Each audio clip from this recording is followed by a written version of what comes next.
मला असं वाटतं की जवळजवळ 29 वर्ष भोई प्रतिष्ठानच्या माध्यमातून पुण्यामध्ये हा कार्यक्रम होतो आणि आमचे अग्निशमन दलाचे जे जवान आपण पाहतो की 24 तास ही मंडळी काम करत असतात आणि आपण सगळे सण उत्सव सगळे साजरे करतो, पण ही माणसं मात्र त्यांच्या ड्युटीवरती असतात आणि कर्तव्याची कुठेही त्यांना मला असं वाटतं की त्याच्यापासून दूर जाता येत नाही. अशी माणसं खरं तर त्यांना या शहरातील वेगवेगळ्या सगळ्या सामाजिक संस्था असेल, राजकीय संघटना असेल, या सगळ्यांच्या प्रतिनिधित्व करणाऱ्या महिलांच्या माध्यमातून आज भाऊबीज या ठिकाणी केली जाते आणि एक चांगलं प्रतीक आहे की जी माणसं ज्यांच्यामुळे आपण आनंदानं सुखानं दिवाळी साजरी करतो, कुठले सण साजरे करतो, त्यांच्याप्रती एक कृतज्ञता भाव व्यक्त केला पाहिजे, हा त्याच्या मागचा उद्देश आहे. आणि म्हणून डॉक्टर मिलिंद भोई असतील आणि त्यांचे सर्व सहकारी निश्चितच गेले 29 वर्ष हे कार्यक्रम करते, त्यांचं कौतुक केलं पाहिजे. आणि पुण्याने ही संस्कृती जपली आहे. कधीही तुम्ही बघा अशा स्वरूपाचे एक वेगळेपण असलेले कार्यक्रम या पुण्यामध्ये होतात आणि ह्याच मला असं वाटतं की ही आपली संस्कृती आहे. आजही आपण पाहिलं तर देशाच्या सीमेवरती रात्रंदिवस 24 तास पहारा देणारे, या देशाच्या सीमेचं रक्षण करणाऱ्या जवानांसोबत या देशाचे प्रधानमंत्री दिवाळी साजरी करतात. शेवटी भावना तीच आहे की तुम्ही आमच्यासाठी रात्रंदिवस काम करता. आजचा दिवस हा सणाचा आहे, हा तुमच्याप्रती एक आदरभाव व्यक्त करण्याचा आहे, तुमच्याप्रती एक कृतज्ञता व्यक्त करण्याचा आहे. मला असं वाटतं अशाच सामाजिक उपक्रमातनं ते प्रतीत होतं, ते व्यक्त होतं आणि म्हणून आमच्या भोई प्रतिष्ठानचं, मिलिंद भोईंचं, त्यांच्या सर्व टीमचं मी खूप अभिनंदन करतो. पंतप्रधान मोदींच्या सलग सभा महाराष्ट्रात होणार आहे, कसं नियोजन असणार आहे आणि एक मोठं बूस्ट पक्षाला आणि महायुतीला मिळेल असं वाटतं? शेवटी देशाचे प्रधानमंत्री आहेत.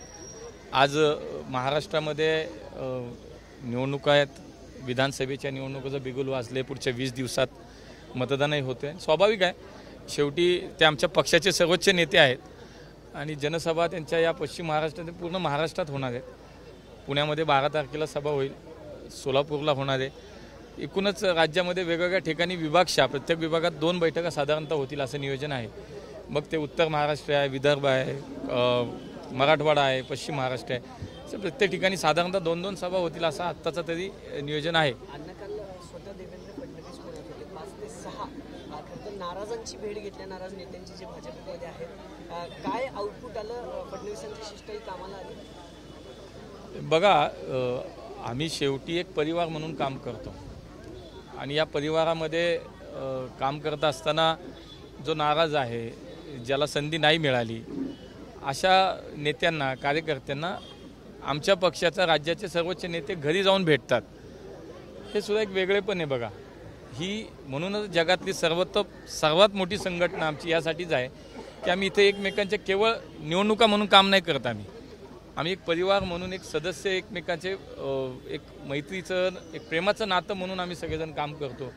आणि शेवटी आमच्या नेतृत्वाच्या कालच्या त्यांच्या पुणे भेटीतनं हेच समोर येतं किंवा दिसतंय की आमच्या अगदी छोट्या कार्यकर्त्यापासून आमच्या नेत्यांपर्यंत ते सगळ्यांच्या भेटी घेत होते. शेवटी निवडणूक आहे, सगळ्यांनी आपण एकत्र लढलं पाहिजे, ताकदीनं लढलं पाहिजे, ही त्याच्यामागची भूमिका होती. पण सगळ्यांना विश्वासात घेणं, सगळ्यांना प्रेम देणं आणि त्यातनं हा सगळा कालचा त्यांचा प्रवास होता. मला वाटतं निश्चितच शेवटी फायदा काय तोटा काय हे पाहिलं जात नाही. आमची ती संस्कृती आहे, आमचं त्या परिवारातलं एक आपापसातलं प्रेम आहे, तेच या कृतीतनं दिसतं आपल्याला. भाजपच्या उमेदवारांचा प्रचार तर हे सगळे नाराज इच्छुक करतील, पण राष्ट्रवादीचा प्रचार करणार का? टिंगरेंचं काम, चेतन तुपेंचं काम तेवढ्या मेहनतीने करणार आहेत का? आमचे राज्यातले तिन्ही नेते, माननीय एकनाथजी शिंदेसाहेब, माननीय देवेंद्रजी, माननीय अजितदादा, हे अत्यंत मनापासून, अत्यंत चांगल्या पद्धतीनं गेल्या 2.5 वर्ष त्यांनी या राज्याची सेवा केली आहे आणि आगामी निवडणूक आम्ही महायुती म्हणूनच लढतो, या तिघांच्या नेतृत्वाखालीच लढतो आहे. आणि त्यामुळे कुठेही महाराष्ट्रात तुम्हाला असं चित्र दिसणार नाही की महायुतीमध्ये कुठे ते बेबनाव झाला आहे, विसंवाद झाला आहे आणि कोणी एकमेकाशी काम करत नाही, असं कुठेही चित्र तुम्हाला दिसणार नाही. सगळे कार्यकर्ते एकत्रितपणे काम करतील. हडपसर असू, वडगाव शेरी असू, खडकवासला असू किंवा कसबा असू, कुठलाही मतदारसंघ, तेव्हा आम्ही सगळे एक आहोत. तुम्हाला हे चित्र दिसेल आणि आत्ताही आहे.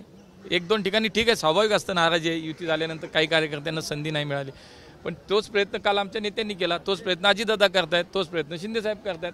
त्यामुळे पुढच्या 2-3 दिवसात सगळं चित्र स्पष्ट होईल. उद्या महागाईचा अखेरचा दिवस आहे, त्यामुळे हे स्पष्ट होईल की आम्ही महायुती म्हणून ताकदीनं एकत्र लढतोय आणि या महाराष्ट्रातली जनता पुन्हा एकदा आमच्यावरती विश्वास ठेवेल. फडणवीसांची शिष्टाई पुण्यात आम्ही आली आहे, पण गोपाळ शेट्टींबाबतचं काय? गोपाळ शेट्टी मात्र लढण्यावर थांबेल. तिथे मी म्हणालो तसं काही महायुतीतले विषय ते संपलेत, अंतर्गत होत असतं ते. शेट्टी आमचे शेवटी एक सिनियर लीडर आहेत, खूप वर्ष त्यांनी भारतीय जनता पार्टीच्या माध्यमातून कार्यकर्ता ते नेता असा प्रवास केला आहे. त्यामुळे निश्चितपणे गोपाळ शेट्टी साहेबांना न्याय द्यायची भूमिका आमचे नेतृत्व नक्की करेल. अण्णा संजय राऊतांनी ना फडणवीसांचं सिक्युरिटी जी वाढवण्यात आली त्याच्यावर क्वेश्चन मार्क केलाय की गृहमंत्री सुरक्षित नाही राज्यातला, तर मग राज्य कसं सुरक्षित आहे? एवढ्या मोठ्या माणसावर बोलण्यासारखं ना, मी छोटा माणूस आहे. चला, राज्यामध्ये स्टार प्रचारक म्हणून तुमच्याकडे बघितलं जातंय, तर वेगळी जबाबदारी आहे तुमच्यावर? नाही, मी एक कार्यकर्ता आहे. शेवटी जे पक्ष जबाबदारी देईल ते काम केलं पाहिजे. स्टार फिर असा काही शब्द पुढे लावून घ्यायचा नसतो, पण जे काम देईल निवडणुकीचं ते काम केलं पाहिजे. त्यामुळे पश्चिम महाराष्ट्रामध्ये जिथे जिथे सांगतील पक्ष जे सांगेल ते काम केलं पाहिजे. निवडणुकीच्या कॅम्पेनिंगमध्ये एक कार्यकर्ता म्हणून निश्चितपणे 24 तास काम करणार.